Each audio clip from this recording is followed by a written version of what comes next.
শান্তিনগরের আকাশ তখনও ভোরের গাঢ় নীল রং ধরে রেখেছিল, ঠিক যেন কোনো জলরঙের চিত্র। কিন্তু পূর্ব দিকে যখন সূর্যের প্রথম অগ্নিগোলক জ্বলে উঠল, তখনই শীতের ধারালো বাতাস ফিসফিস করে সেই উজ্জ্বল ভোরে এক গভীর নিস্তব্ধতা নিয়ে এলো। আজকের সকালটি অন্যান্য দিনের চেয়ে ভিন্ন ছিল, কারণ এই নিস্তব্ধতা ভাঙার জন্য সবচেয়ে বেশি কোলাহল সেখানেই জমেছিল, যেখানে সারি সারি নীল বাতির ডজনখানেক সরকারি গাড়ি দাঁড়িয়েছিল। গাড়িগুলোর চারপাশে দামি সুগন্ধি আর চামড়ার জুতোর শব্দ মিশে গিয়েছিল উজ্জ্বল উর্দি পরা অফিসারদের কথোপকথনে। কেউ উষ্ণ চায়ে চুমুক দিচ্ছিল, কেউ বা হাসাহাসি করে মোবাইল ঘাঁটছিল। তাদের গন্তব্য ছিল জাতীয় সংহতি দিবসের সরকারি অনুষ্ঠান। মানুষের মূল্যবোধ ও মর্যাদার সেই বিশাল আয়োজনে তাদের উপস্থিতি জরুরি, কিন্তু মানবতার প্রকৃত পরীক্ষাটি তখন তাদের বিলাসবহুল গাড়ির ছায়ায় রাস্তার ধুলোয় দাঁড়িয়েছিল। ছেঁড়া ও বিবর্ণ হলুদ ফ্রকে, খালি পায়ে একটি ছোট্ট মেয়ে, তার চোখে ক্ষুধা নয় বরং এক তীব্র যন্ত্রণার ঝলকানি, যার হৃদয়কে বিঁধে দেয়। তার পাশে দাঁড়িয়েছিল একটি নীল সাইকেল, হ্যান্ডেলে পুরনো কার্ডবোর্ডে অগোছালো অক্ষরে লেখা, বিক্রির জন্য। আমার মা খুব অসুস্থ। 7-8 বছরের নেহা, জট পাকানো চুল আর চোখের নিচে গভীর কালো দাগ নিয়ে অদ্ভুত এক প্রত্যয় নিয়ে ছোট ছোট পায়ে এগিয়ে গেল। নেহা ছোট ছোট পদক্ষেপে এগিয়ে গেল এবং একটি গাড়ির কাছে গিয়ে বলল, সাহেব প্লিজ এই সাইকেলটি কিনে নিন না, আমার মায়ের ওষুধ লাগবে। কিছু মুহূর্তের জন্য নীরবতা নেমে এলো। তারপর হাসির এক ঝলক উঠল। এক এএসপি, যিনি চকচকে চশমা পরেছিলেন, হাসতে হাসতে বললেন, আরে এটা তো সিনেমার দৃশ্য মনে হচ্ছে। তোমার নাম কি হিরোইন? দ্বিতীয় অফিসার বললেন, বেটি তোমার কোনো এনজিওর কাছে যাওয়া উচিত, আমরা আজ খুব ব্যস্ত। তৃতীয়জন মোবাইল বের করে ভিডিও বানাতে শুরু করলেন। বললেন, এটা ভাইরাল হবে, মানবতাকে একটা শিক্ষা দেব সবাইকে। সবাই হাসছিল, কিন্তু সেই ছোট্ট মেয়েটি হাসছিল না। তার চোখের পাতায় ছিল ভিজে ভাব। সে আস্তে করে বলল, আমার মা মরে যাবেন সাহেব, ডাক্তার বলেছে, ওষুধ না পেলে। শব্দগুলো এতটাই সরল আর সত্য ছিল যে মুহূর্তের জন্য কিছু চেহারায় লজ্জা নেমে এলো। কিন্তু তারপর কেউ মজা করে বলল, আরে ভাই, কেউ একে একটা টফি দাও, নইলে কাঁদতে শুরু করবে। সেই ভিড়ে একটি মুখ ছিল নীরব। উর্দি তার গায়েও ছিল, কিন্তু চোখে ছিল অন্য কিছু। সে ছিল হেড কনস্টেবল সুরেশ কুমার। মাঝারি উচ্চতা, সরল সোজা চেহারা, পুরনো উর্দি, কিন্তু হৃদয় তখনও নরম। সে পেছনে দাঁড়িয়ে পুরো দৃশ্য দেখছিল, যেন সময় থেমে গেছে। মেয়েটির মুখের ওপর তার দৃষ্টি স্থির ছিল, তার কণ্ঠস্বর হৃদয়ে গেঁথে গিয়েছিল। এক মুহূর্তের জন্য সুরেশের মনে নিজের মেয়ে আরতির মুখ ভেসে উঠল। সেই একই ছোট, সেই একই নিষ্পাপ যে গ্রামে দিদার কাছে থাকে। তার মনে পড়ল, গত সপ্তাহে মেয়ে ফোন করে বলেছিল, বাবা তুমি তো সবার হিরো, তাই না? তাহলে আমার মায়ের জন্য ওষুধ আনবে। আজ সেই বাক্যটির হৃদয়ে বোঝা হয়ে ফিরে এলো। নেহা, সেই ছোট্ট মেয়েটি, এখন ক্লান্ত হয়ে সাইকেলের পাশে বসে পড়েছিল। ঠোঁটে ছিল প্রাণহীন হাসি। চোখ মুছে আস্তে করে বলল, হয়তো কেউ আমার কথা বুঝতে পারছে না। সুরেশ ধীরে ধীরে এগিয়ে গেল।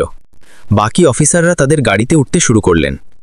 আওয়াজ দিলেন, হাওলাদার সাহেব চলো, দেরি হয়ে যাচ্ছে, মিটিংয়ে দেরি হবে। কিন্তু সুরেশের পদক্ষেপ থামল না। সে মেয়েটির কাছে গিয়ে ঝুঁকল। বেটি তোমার মা কোথায়? নেহা ক্লান্ত স্বরে ইশারা করল, সামনের ওই গাছটার নিচে, সেখানেই ঘুমোচ্ছে সাহেব। সুরেশ মাথা তুলল। সামনে রাস্তার ধারে এক মহিলা শুয়েছিলেন, নোংরা কাপড়, ছেঁড়া চাদর, হাতে একটি প্রেসক্রিপশনের কাগজ। সুরেশের চেহারা বদলে গেল। সে অনুভব করল যেন উর্দির নিচে হৃদয় আবার ধরফড় করছে। আর আজ প্রথমবার সেই ধরফড়ানির মধ্যে মানবতার আওয়াজ ছিল। চেহারায় ছিল এক অদ্ভুত শান্তি, যেন বহু বছর পর হৃদয় তার নিজের ভাষা খুঁজে পেয়েছে। বাকি অফিসাররা চলে গিয়েছিল। তাদের হাসির শব্দ তখনও বাতাসে প্রতিধ্বনিত হচ্ছিল, কিন্তু সুরেশের চোখে এখন কেবল সেই ছোট্ট নেহা আর তার ভাঙা সাইকেলটি ছিল। সে কিছুক্ষণ চুপচাপ দাঁড়িয়ে ভাবল, সাহেব হয়ে হেসে দেওয়া কত সহজ, আর মানুষ হয়ে থেমে যাওয়া কত কঠিন। সে নিজেকে বলল। তারপর আস্তে করে নেহার পাশে বসে পড়ল। নেহা তখনও চুপ। তার ছোট ছোট হাত সাইকেলের হ্যান্ডেল এমনভাবে ধরেছিল যেন ওটাই তার শেষ আশা। সুরেশ নরমভাবে জিজ্ঞাসা করল, বেটি তোমার মা কোথায়? নেহা আবার ইশারা করল। ওই সামনে গাছটার নিচে ঘুমোচ্ছে, ডাক্তার বলেছে ওষুধ আনতে হবে, কিন্তু টাকা নেই। আমি ভাবলাম সাইকেলটা বিক্রি করে দিই। সুরেশের দৃষ্টি ঝাপসা হয়ে গেল। মনে নিজের ছোট মেয়ে আরতির মুখ ভেসে উঠল। সেই একই বয়স, সেই একই সারল্য। আরতিও প্রায়ই গ্রাম থেকে ফোন করে বলতো, বাবা তুমি তো লোকেদের বাঁচাও, তাই না? আর আজ এক অচেনা মেয়ের চেহারায় সে নিজের মেয়েকে দেখতে পেল। সে পকেটে হাত দিল।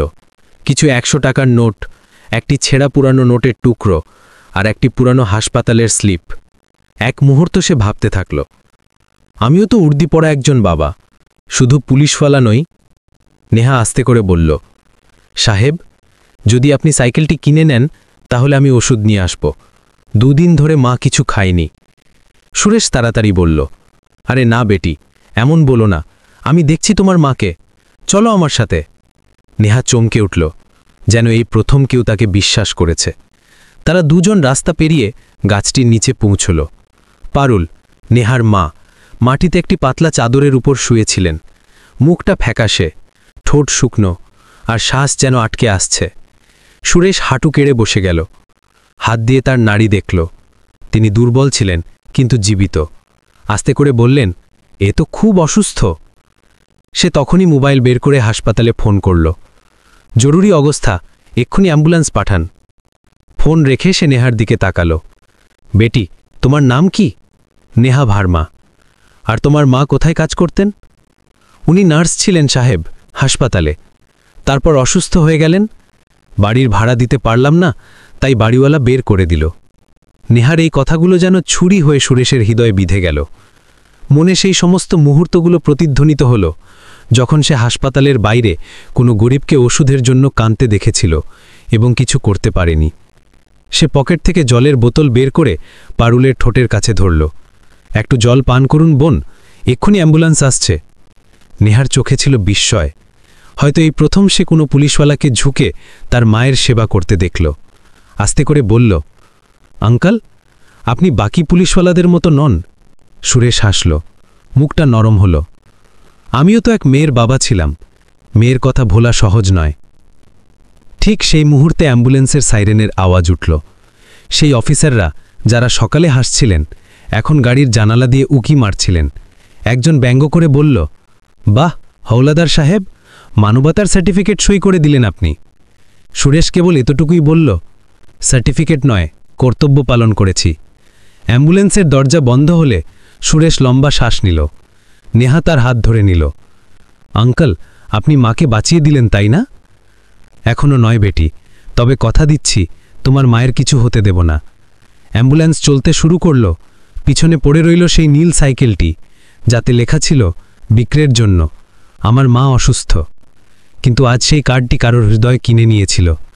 অ্যাম্বুলেন্সের ভিতরে ছিল নীরবতা। সাইরেনের আওয়াজ কখনো তীব্র, কখনো ধীর, কিন্তু সুরেশের হৃদয়ের স্পন্দন আরও দ্রুত। সামনে স্ট্রেচারে পারুল অর্ধ অচৈতন্য অবস্থায় শুয়েছিলেন, আর নেহা তার হাত ধরে এমনভাবে বসেছিল যেন সেই ছোট্ট হাতগুলোই জীবনের শেষ অবলম্বন। মা ওঠো না, ডাক্তার আঙ্কেল আমাদের ঠিক করে দেবেন তাই না? নেহার কাঁপানা গলায় শিশুসুলভ বিশ্বাস লুকিয়েছিল। সুরেশ ফাইল দেখছিল, পুরনো স্লিপ, ঝাপসা তারিখ, মুছে যাওয়া প্রেসক্রিপশন, কিন্তু স্পষ্টভাবে লেখা ছিল কিডনি ইনফেকশন, অবিলম্বে চিকিৎসা প্রয়োজন। অ্যাম্বুলেন্স হাসপাতাল পৌঁছল। নার্সরা দৌড়ে এলো। বেড নাম্বার 5 তৈরি করো। পারুলকে ভেতরে নিয়ে যাওয়া হলো। নেহা দরজায় দাঁড়িয়ে গেল। এক নার্স বলল, বেটি বাইরে থাকো, বাচ্চাদের ভেতরে আসতে দেওয়া হয় না। নেহা কেঁদে ফেলল, আমি তাকে ছাড়া থাকতে পারবো না। সুরেশ বলল, বোন যেতে দিন, এ মায়ের ছাড়া শ্বাস নিতে পারবে না। নার্স মাথা নেড়ে বলল, ঠিক আছে, তবে গোলমাল করবে না। নেহা মায়ের মাথায় হাত রাখল। মা, আমি এসে গেছি, এখন আপনি একা নন। পারুল চোখ খুললেন, ঠোঁট নড়ল, কিন্তু আওয়াজ বেরোল না। সুরেশ দরজায় দাঁড়িয়ে রইল।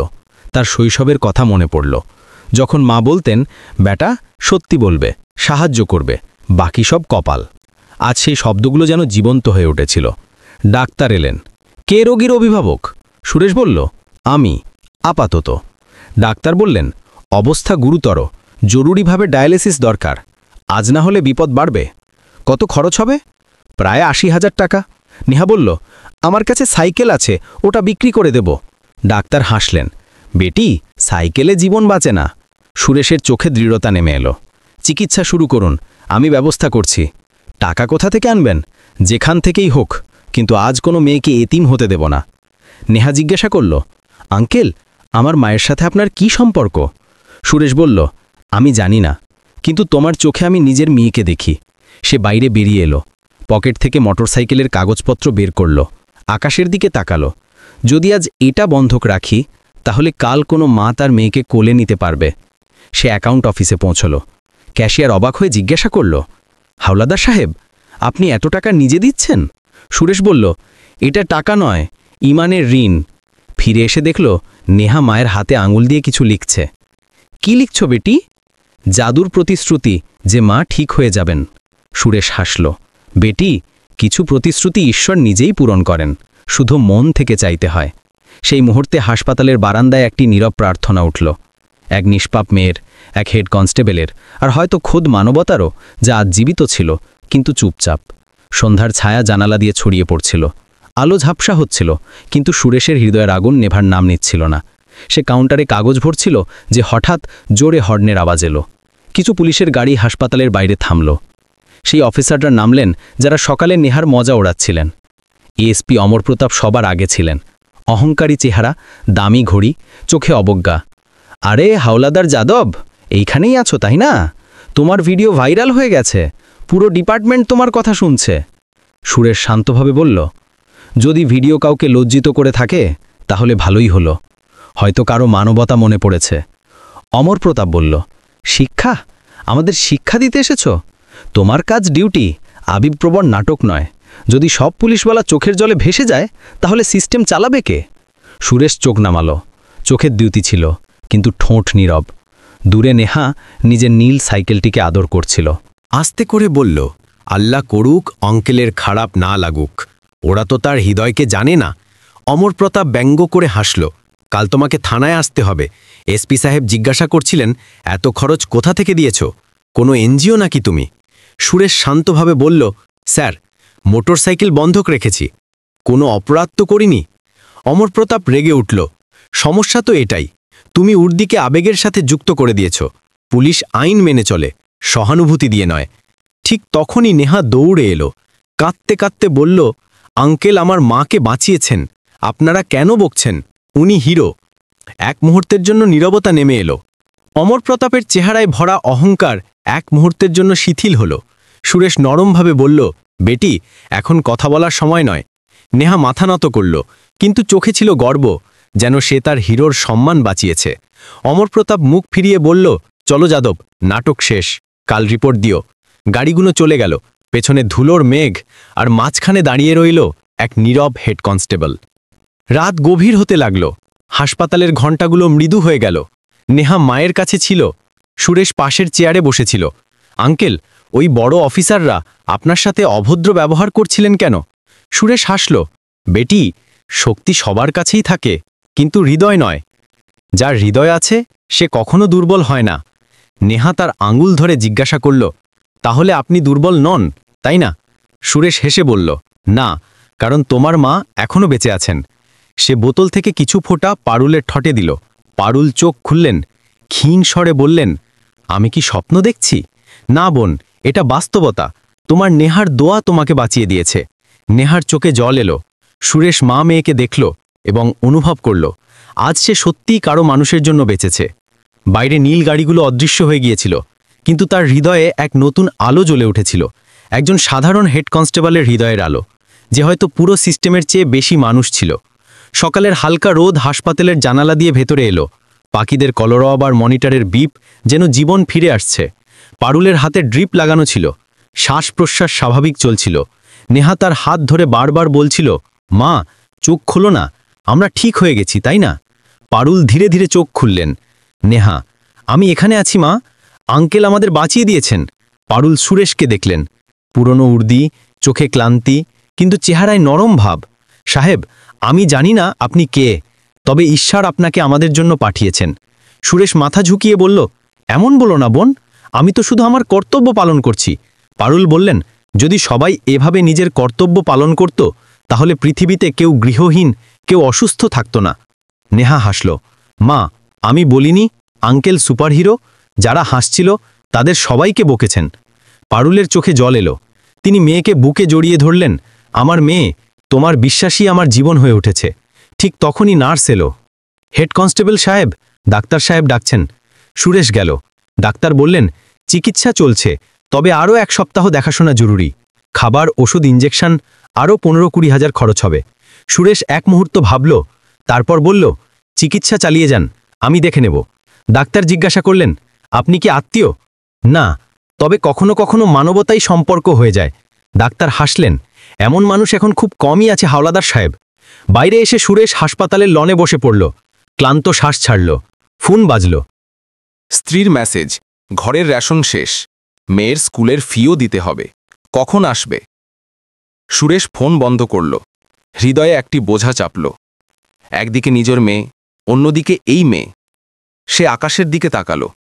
ঈশ্বর, আমি তোমার পথে নিহত করেছি, সবকিছু তোমার আমানত। ঠিক তখনই পেছন থেকে আওয়াজ এলো, হাওলাদার সাহেব। সে ঘুরে তাকালো। অমর প্রতাপ দাঁড়িয়েছিলেন। চেহারায় অহংকার কম, বিস্ময় বেশি। শুনেছি রোগী বেঁচে গেছেন? হ্যাঁ স্যার, আল্লাহর রহমতে। অমর প্রতাপ আস্তে করে বললেন, ভালো, কিন্তু মনে রেখো, উর্দি আবেগ দিয়ে নয়, নিয়ম দিয়ে চলে। তুমি যা করেছ প্রশংসনীয় হলেও সিস্টেমের বিরুদ্ধেও। সুরেশ শান্তভাবে বলল, স্যার, যদি সিস্টেম মানুষের জন্য হয়, তবে মানবতার জন্য সিস্টেম ভাঙাও কর্তব্য। অমর প্রতাপ কয়েক মুহূর্ত তাকে দেখতে থাকলেন, তারপর নীরবে ঘুরে চলে গেলেন। সুরেশ ফিরে এলো তো দেখল নেহা ঘুমিয়ে পড়েছে। পারুলের চোখে ছিল কৃতজ্ঞতার অশ্রু। সাহেব, আমার মেয়ে বলে আপনি সুপারহিরো, কিন্তু আমার জন্য আপনি দেবদূত। সুরেশ হাসল। দেবদূতরা আকাশে থাকে বোন, আমি তো মাটিতে আমার ঋণ মেটাচ্ছি। রাতের বাতাস নরম ছিল। হাসপাতালের লনে একটি গাছের নিচে সেই সাইকেলটি দাঁড়িয়েছিল, যাতে লেখা ছিল, বিক্রির জন্য, আমার মা অসুস্থ। কিন্তু এখন সেই কার্ডটি কারো ইমানের সাক্ষ্য হয়ে উঠেছে। এখন সেই কার্ডের নিচে একটি নতুন নোট লাগানো ছিল। রাত আরও গভীর হল, কিন্তু হাসপাতালের আলো পূর্ণ শক্তিতে জ্বলছিল। ওয়ার্ড নাম্বার 5-এ জীবন মৃত্যুর লড়াই চলছিল। পারুলের শরীরে নল দিয়ে ওষুধ বইছিল। মনিটরের বিপ কখনো তীব্র, কখনো ধীর হচ্ছিল। সুরেশ চেয়ারে বসেছিল। মুখে ক্লান্তি, কিন্তু চোখে ঘুম নেই। প্রতি মুহূর্তে ভয় পাচ্ছিল যে কোথাও ছোট্ট নেহার আশা না ভেঙে যায়। নেহা মায়ের পাশে বসেছিল, হাত তার বুকে রাখা, যেন সে নিশ্চিত হচ্ছিল যে হৃদয় এখনো ধরফর করছে। মা, আপনি চলে যাচ্ছেন নাকি? পারুলের ঠোঁট নড়ল, আওয়াজ বেরোল না। না বেটি। সুরেশ এগিয়ে গেল। এমন বলো না, তোমার দোয়ায় মা ঠিক হয়ে যাবেন। নেহা চোখ মুছল, কিন্তু ভয় তখনও ছিল। ডাক্তার এলেন, হাতে ফাইল। একটা খবর ভালো, একটা খারাপ। অপারেশন সফল হয়েছে, কিন্তু বিপদ এখনও কাটেনি। 2 দিন আইসিইউতে রাখতে হবে, ডায়ালাইসিস চলতে থাকবে, খরচ বাড়বে। সুরেশ বলল, চিকিৎসা চালিয়ে যান, টাকা চলে আসবে। কোথা থেকে? যেখান থেকে ঈমান আসে, সেখান থেকেই আশাও হয়। ডাক্তার চলে গেলেন। সুরেশ পকেট থেকে পুরনো মানিব্যাগ বের করল। ভাঁজ করা নোটগুলো দেখল। সেই মাইনের বাকি অংশ, যা বাড়ি পাঠাতে হতো। আঙুলে ধরে ফিসফিস করে বলল, আরতি, আজ তোর ফি দিতে দেরি হবে, কিন্তু আরও একটি মেয়ে স্কুলে যেতে পারবে। ঠিক তখনই গেটে কোলাহল শুরু হলো। এটা কি হচ্ছে? এএসপি অমর প্রতাপ কিছু পুলিশের সাথে ভেতরে এলেন। যাদব, এখনই নাটক? সকাল থেকেই তামাশা? সুরেশ ঠান্ডা কিন্তু দৃঢ়স্বরে বলল, স্যার, এটা তামাশা নয়, একটা জীবনের লড়াই। অমর প্রতাপ ব্যঙ্গ করে হাসল। এখানে রোজ লোক মরে, সবার জন্য রক্ত বইয়ে দেবে নাকি? সুরেশের গলা ভারী হয়ে গেল। যদি আমার রক্ত কারো জীবন হতে পারে, তবে হ্যাঁ স্যার, বইয়ে দেব। নেহা এই কথা শুনে মায়ের সাথে লেপটে গেল। অমর প্রতাপ বলল, যাদব, চলো রিপোর্ট দাও, এই ব্যক্তিগত কার্যকলাপ নিয়মের বিরুদ্ধে। সুরেশ মৃদুস্বরে বলল, স্যার, পরে আসব, আগে একটা প্রাণ বাঁচাই, আইন পরে দেখব। অমর প্রতাপ রাগে বাইরে চলে গেলেন। কিছুক্ষণ পর কাউন্টার বন্ধ হতে লাগল। সুরেশ দৌড়ে পৌঁছল। ভাই, যদি এখনই টাকা না দিই, তাহলে চিকিৎসা বন্ধ হয়ে যাবে। ক্যাশিয়ার বলল, আপনার নাম লিস্টে নেই সাহেব, আমরা ঝুঁটি নিতে পারি না। সুরেশ পকেট থেকে চাবি বের করল। এটা রেখে নাও, আমার মোটর সাইকেল, সকালে কাগজপত্র দিয়ে দেব, এখন চিকিৎসা শুরু করো। ক্যাশিয়ার চমকে উঠল। এটা আপনার ব্যক্তিগত বাইক, তাই না? হ্যাঁ, তবে জীবন কোনো বাইকের চেয়ে বড় হয়। সে ওয়ার্ডে ফিরল তো দেখল নেহা দৌড়ে এলো। আঙ্কেল, মা জেগে উঠেছেন, উনি আপনাকে দেখতে চাইছেন। সুরেশের ঠোঁটে অনেকদিন পর হাসি এলো। পারুল দুর্বল গলায় বললেন, সাহেব, আমি আপনার ঋণ কখনো শোধ করতে পারবো না। সুরেশ বলল, বোন, এটা ঋণ নয়, দোয়া, আর দোয়া কখনো ফিরিয়ে নেওয়া হয় না। নেহা বলল, আঙ্কেল, এখন আপনি আমাদের ফ্যামিলি, তাই না? সুরেশের চোখে জল এলো। হ্যাঁ বেটি, এখন আমরা এক ফ্যামিলি, যাকে আদালত নয় হৃদয়যুক্ত করে। সেই রাতে হাসপাতালের লনে বাতাস থমকে গিয়েছিল। গাছের নিচে সেই নীল সাইকেলটি দাঁড়িয়েছিল। হ্যান্ডেলের নতুন কার্ড বাঁধা ছিল। Thank you uncle. আমার মা জেগে উঠেছেন। সকালের কোমল রোদ হাসপাতালের জানালা দিয়ে ভেতরে এলো। ওয়ার্ড নাম্বার 5-এ সেই আলো পারুলের মুখে পড়ছিল। শ্বাস প্রশ্বাস স্বাভাবিক চলছিল। চেহারায় হালকা লালিমা ফিরে এসেছিল এবং ঠোঁটে অনেক দিন পর হাসি ছিল। নেহা খুশি হয়ে বলল, মা, আপনাকে একদম ঠিক লাগছে। আমি বলেছিলাম না ঈশ্বর শুনবেন? পারুল হাসলেন। হ্যাঁ বেটি, ঈশ্বর শুনেছেন, হয়তো কোনো ভালো হৃদয়ের মাধ্যমে। তার দৃষ্টি সুরেশের উপর স্থির হল। পুরনো উর্দি, চোখে ক্লান্তি, কিন্তু চোখে আলো। সাহেব, পারুল বললেন, আমি আপনাকে ধন্যবাদ কিভাবে জানাবো? আপনি না থাকলে আজ আমি বেঁচে থাকতাম না। সুরেশ মৃদুভাবে বলল, ধন্যবাদ তারই করো যিনি তোমাকে জীবন দিয়েছেন। আমি তো কেবল একটা মাধ্যম হয়েছি। নেহা লাফিয়ে বলল, না আঙ্কেল, আপনি হিরো। আপনি আমার মাকে বাঁচিয়েছেন। আপনি আমাদের ফ্যামিলি। সুরেশের ঠোঁট কাঁপল। হিরো সে হয় যে কারো অস্ত্র থামিয়ে দেয়, না যে ঝরায়। যদি তুমি কাউকে হাসাতে পারো তবে সেই আসল হিরো। কিছু মুহূর্ত নীরবতা রইল, শুধু মনিটরের বিপ প্রতিধ্বনিত হচ্ছিল। তারপর দরজা খুলল। ডাক্তার এলেন। অভিনন্দন, রোগী এখন বিপদমুক্ত। এখন শুধু বিশ্রাম এবং পুষ্টিকর খাবার চাই। পারুল জিজ্ঞাসা করলেন, ডাক্তার সাহেব, বিল কখন দিতে হবে? ডাক্তার হাসলেন। কোনো ভালো মানুষ সব পরিশোধ করে দিয়েছেন। নেহা অবাক হয়ে বলল, আপনি দিয়েছেন, তাই না আঙ্কেল? সুরেশ হাসলেন। হয়তো কেউ মন থেকে দোয়া চেয়েছিল, তা কবুল হয়েছে। নেহা দৌড়ে গিয়ে সুরেশকে জড়িয়ে ধরল। আঙ্কেল, আমি আপনাকে কখনো ভুলব না। সুরেশ তার মাথায় হাত রাখল। মনে রাখার দরকার নেই বেটি, শুধু যখন কারো সাহায্যে প্রয়োজন হবে তখন সেটাই করো যা তুমি চেয়েছিলে কেউ তোমার জন্য করুক। বাইরে লনে বাতাস নরম ছিল, আর গাছের নিচে সেই নীল সাইকেলটি দাঁড়িয়েছিল, যাতে এখন লেখা ছিল, থ্যাংক ইউ আঙ্কেল, আমার মা জেগে উঠেছেন। ঠিক তখনই বাইরে চাঞ্চল্য শুরু হলো। হাসপাতালের গেটে মিডিয়ার ভিড়, ক্যামেরা, মাইক, রিপোর্টার। কেউ সেই ভিডিওটি ফাঁস করে দিয়েছিল যেখানে নেহা তার সাইকেল বিক্রি করার কথা বলছিল এবং সুরেশ তাকে অ্যাম্বুলেন্সে তুলছিলেন। এখন সেই দৃশ্য সোশ্যাল মিডিয়ায় ভাইরাল। হাওলাদার মানবতা নিয়ে এসেছেন। এক ছোট্ট মেয়ে, এক সাহসী পুলিশমালা এবং একটি অলৌকিক ঘটনা। এক রিপোর্টার হাসপাতালের ভেতর এলেন। স্যার, আপনি আপনার মোটরসাইকেল বন্ধক রেখে এক গরিব মহিলার জীবন বাঁচিয়েছেন। কেমন লাগছে আপনার? সুরেশ আসলেন। এমন লাগছে যে আজ প্রথমবার উর্দি মন থেকে পড়েছি। নেহা খুশি হয়ে বলল, আঙ্কেল, আপনি টিভিতে এসেছেন, এখন সবাই জানতে পারবে যে আপনি হিরো। সুরেশ নরমভাবে বললেন, হিরো সে হয় যে কারো অশ্রু থামিয়ে দেয়, না যে ঝরায়। যদি তুমি কাউকে হাসাতে পারো তবে সেই আসল হিরো। কিছু মুহূর্ত নীরবতা রইল, শুধু মনিটরের বিপ প্রতিধ্বনিত হচ্ছিল। তারপর দরজা খুলল। ডাক্তার এলেন। অভিনন্দন, রোগী এখন বিপদমুক্ত। এখন শুধু বিশ্রাম এবং পুষ্টিকর খাবার চাই। পারুল জিজ্ঞাসা করলেন, ডাক্তার সাহেব, বিল কখন দিতে হবে? ডাক্তার হাসলেন। কোনো ভালো মানুষ সব পরিশোধ করে দিয়েছেন। নেহা অবাক হয়ে বলল, আপনি দিয়েছেন, তাই না আঙ্কেল? সুরেশ হাসলেন। হয়তো কেউ মন থেকে দোয়া চেয়েছিল, তা কবুল হয়েছে। নেহা দৌড়ে গিয়ে সুরেশকে জড়িয়ে ধরল। আঙ্কেল, আমি আপনাকে কখনো ভুলব না। সুরেশ তার মাথায় হাত রাখল। মনে রাখার দরকার নেই বেটি, যখন কারো সাহায্যে প্রয়োজন হবে তখন সেটাই করো যা তুমি চেয়েছিলে কেউ তোমার জন্য করুক। বাইরে লনে বাতাস নরম ছিল, আর গাছের নিচে সেই নীল সাইকেলটি দাঁড়িয়েছিল, যাতে এখন লেখা ছিল, ভালোবাসার জন্য, বিক্রির জন্য নয়। সুরেশ জিজ্ঞাসা করল, এর মানে কি নেহা? নেহা হাসল। এখন এই সাইকেলটি বিক্রির জন্য নয়, দোয়া দেওয়ার জন্য। হৃদয় থাকলে ধনী হওয়ার দরকার নেই। পারুলের চোখ থেকে কৃতজ্ঞতার অশ্রু গড়িয়ে পড়ল। সুরেশ মনে মনে বলল, আজ সত্যি একটা জীবন ফিরে এসেছে। শুধু তাদের নয়, আমারও। রাতে সুরেশ হাসপাতালের লন দিয়ে হাঁটছিল। গাছগুলো সরসর করছিল। সেই সাইকেলটি এখন আশার প্রতীক হয়ে উঠেছে, আর সেই হেড কনস্টেবল যে একসময় হাসির পাত্র ছিল, এখন মানবতার নতুন গল্প হয়ে উঠেছে। পরের দিন সকালে দিল্লির প্রতিটি টিভি চ্যানেল এবং সোশ্যাল মিডিয়ায় সেই ভিডিওটি ছেয়ে গেল। এক ছোট্ট মেয়ে ছেঁড়া কাপড়ে নীল সাইকেলের সাথে কাঁদছে এবং পুলিশ অফিসাররা হাসছেন।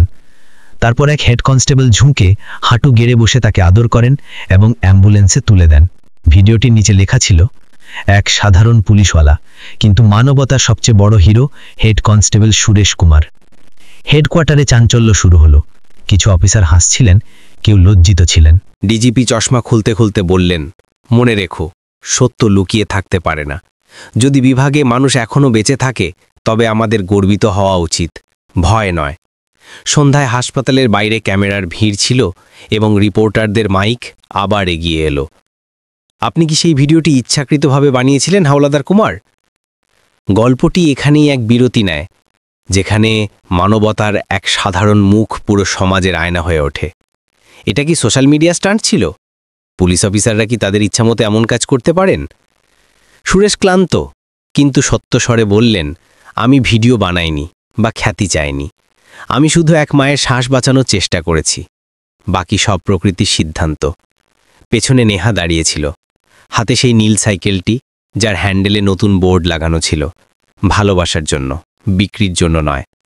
এক রিপোর্টার জিজ্ঞাসা করলেন, বেটি, এটা সেই সাইকেল যাকে তুমি বিক্রি করতে যাচ্ছিলে? নেহা হাসল, হ্যাঁ, তবে এখন এটি কোনো কিছুর বিনিময়ে নয়, দোয়ার জন্য। আঙ্কেল শিখিয়েছেন যে মানুষের জিনিস নয়, আবেগ ভাগ করে নেওয়া উচিত। পারুল, যিনি এখন সম্পূর্ণ সুস্থ, বারান্দায় দাঁড়িয়েছিলেন। চোখ থেকে জল বইছিল। হৃদয়ে তিনি ভাবলেন, পৃথিবী তখনই বদলায় যখন একজন মানুষ বদলানোর সিদ্ধান্ত নেয়। রাতে যখন সুরেশ থানায় পৌঁছল, পরিবেশ বদলে গিয়েছিল। যারা গতকাল পর্যন্ত হাসছিলেন, আজ চুপচাপ পথ ছেড়ে দিলেন।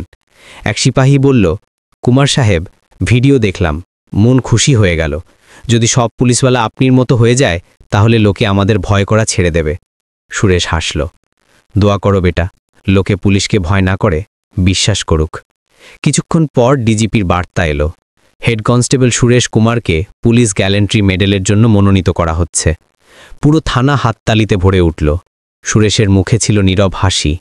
সে ভাবছিল, যদি এই সম্মান সেই মেয়েটার নামে হতো যে আমাকে মানুষ হতে শিখিয়েছিল। মিডিয়া রিপোর্টিং শেষ হলো। হাসপাতালের লনে নীরবতা ছিল। নেহা মাকে বলল, মা, আঙ্কেল খুব ক্লান্ত, আমি কাল তার জন্য চকলেট আনব। পারুল মেয়ের চুল আঁচড়ে দিলেন, বেটি, কিছু মানুষ তাদের আনন্দ অন্যের জন্য উৎসর্গ করে, তারাই আসল হিরো হয়।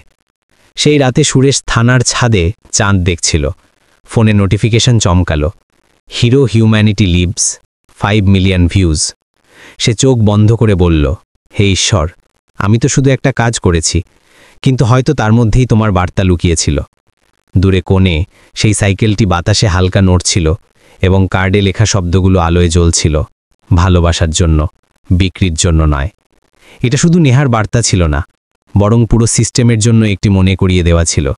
যখন মানবতা একটা সাধারণ হৃদয়ে জেগে ওঠে, তখন তা পৃথিবী বদলে দেয়।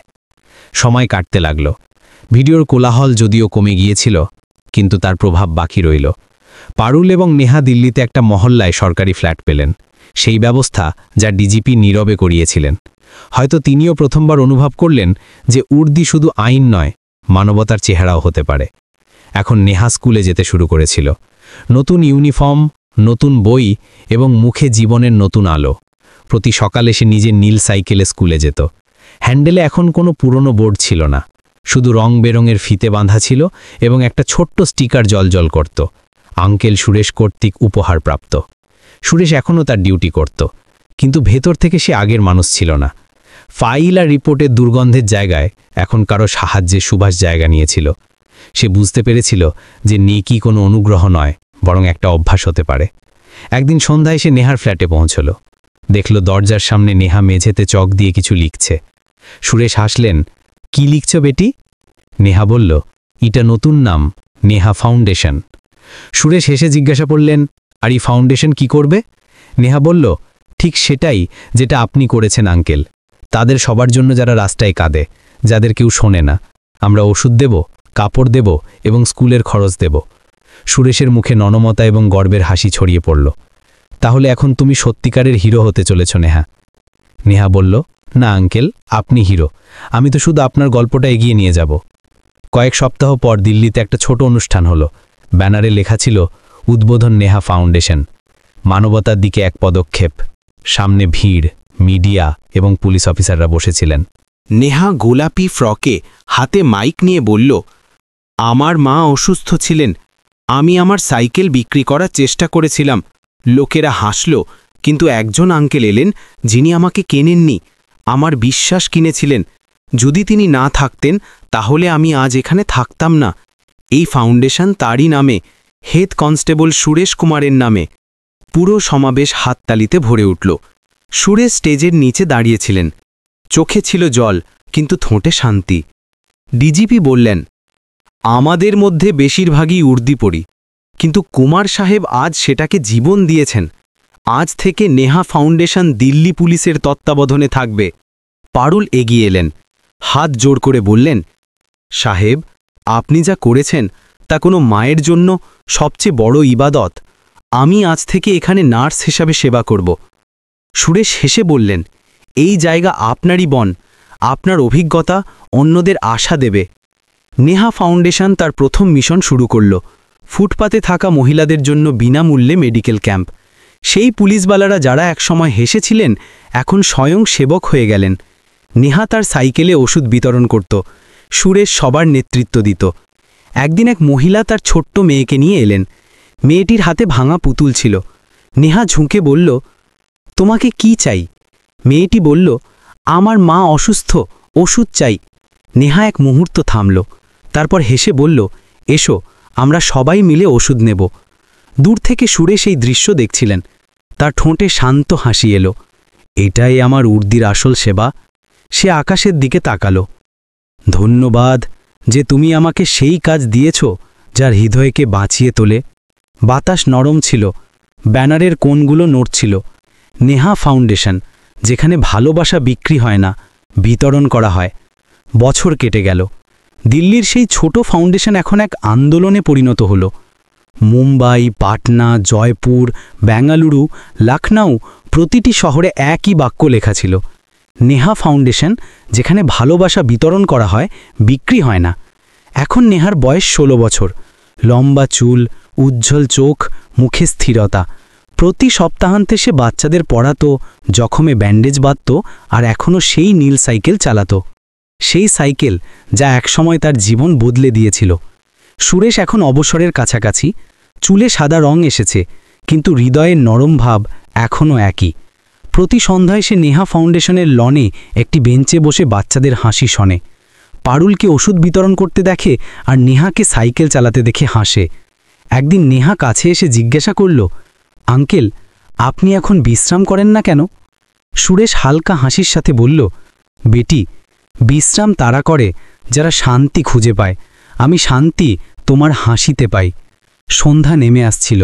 সূর্যের লালচে আভা পুরো আকাশে ছড়িয়ে পড়ছিল। নেহা সাইকেল নিয়ে বলল, আঙ্কেল, চলুন এক চক্কর লাগাই, অনেক দিন হয়ে গেল, তাই না? সুরেশ হাসলেন। এখনও মনে আছে সেই প্রথম দিন? নেহার চোখ উজ্জ্বল হল। ভুলতে পারি কি সেই দিন যখন আমি আমার সাইকেল বিক্রি করতে এসেছিলাম আর আপনি আমাকে জীবন দিয়েছিলেন? সুরেশের চোখ ভিজে গেল। আস্তে করে বলল, না বেটি, সেদিন তুমি আমাকে বাঁচিয়েছিলে। যদি তুমি না থাকতে তাহলে হয়তো আমার ঈমান মরে যেত। নেহা অবাক হয়ে জিজ্ঞাসা করল, আমি আপনাকে কিভাবে বাঁচালাম আঙ্কেল? সুরেশ গভীর শ্বাস নিয়ে বলল, তুমি মনে করিয়ে দিয়েছিলে যে উর্দির নিচেও একটি হৃদয় থাকে। তুমি সেই শিক্ষা দিয়েছিলে যা কোনো ট্রেনিং দেয়নি, মানুষ হওয়া। নেহা তার হাত ধরল। আপনি আমার বাবার মতো। সুরেশের চোখে জল এলো। আর তুমি আমার আরতির মতো, যাকে আমি বহু বছর আগে হারিয়েছিলাম। কয়েক মাস পর সুরেশ অবসর নিলেন। বিভাগ তাকে পুলিশ ফর হিউম্যানিটি অ্যাওয়ার্ড দেওয়ার ঘোষণা করল, কিন্তু তিনি অনুষ্ঠানে গেলেন না। শুধু বললেন, আমার সম্মান আমার হৃদয়ে আছে, মণ্ডপে নয়। এক সকালে যখন ফাউন্ডেশনের লোকেরা এলো, তখন সুরেশের ঘরের দরজা বন্ধ ছিল।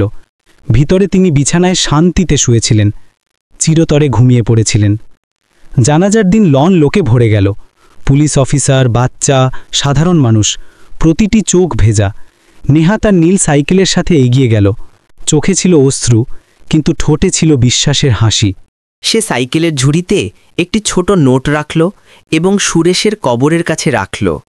তাতে লেখা ছিল, আপনি আমার সাইকেল কেনেননি, কিন্তু আমাদের বাঁচার মূল্য শিখিয়ে দিয়েছেন।